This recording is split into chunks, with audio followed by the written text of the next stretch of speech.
Hey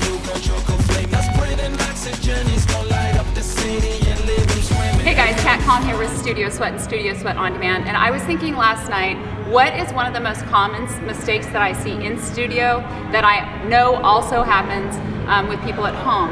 And that is a mistake when people are doing a face down position on TRX and they're not able to pull their knees all the way into their chest. They're basically out of position, and it's all due to how you are positioned relative to your anchor point. And so I want to talk about that today in hopes of helping you all be able to do these face down TRX moves that I know are really hard for people in the studio as well as at home.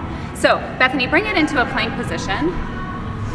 And we're just going to talk about the plank in general. Good job flexing at the ankles. So if you look at the anchor point, okay, thank you, Eric, you can see her feet are actually, if you see how my hand goes down, slightly behind the anchor point. If she were to walk her hands forward, she's actually just made this move alone harder. Walk forward a little bit more.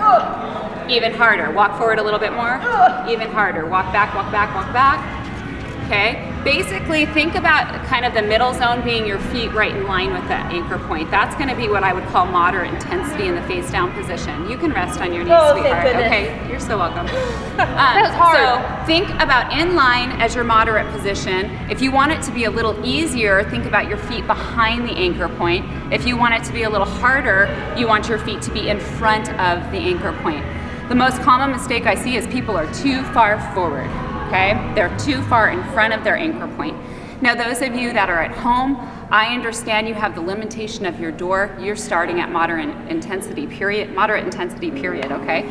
My suggestion, if you have any other way that you could anchor it safely and securely so that you could swing those feet underneath a little bit more, I would suggest doing that. But again, you have to have a nice solid place to anchor that. So one more just demonstration. Bethany, let's just do a TRX crunch. Let's get in position. So she's in what I would call the moderate position. See how she can pull her knees almost all the way into her chest?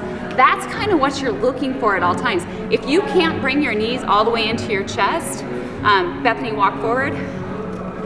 If you can't, now try to pull your knees in. You can't get them there, right?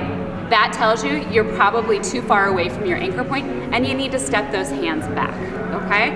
Again, I see this all the time in the studio, which I know means that this is happening at home as well too. So try that tip, and I hope to see more of you be able to do these TRX exercises, thank you Bethany, with us safely and getting it done with good form. And for those TRX workouts that are body sculpting and fat torching, check out Studio Sweat On Demand or Studio Sweat here.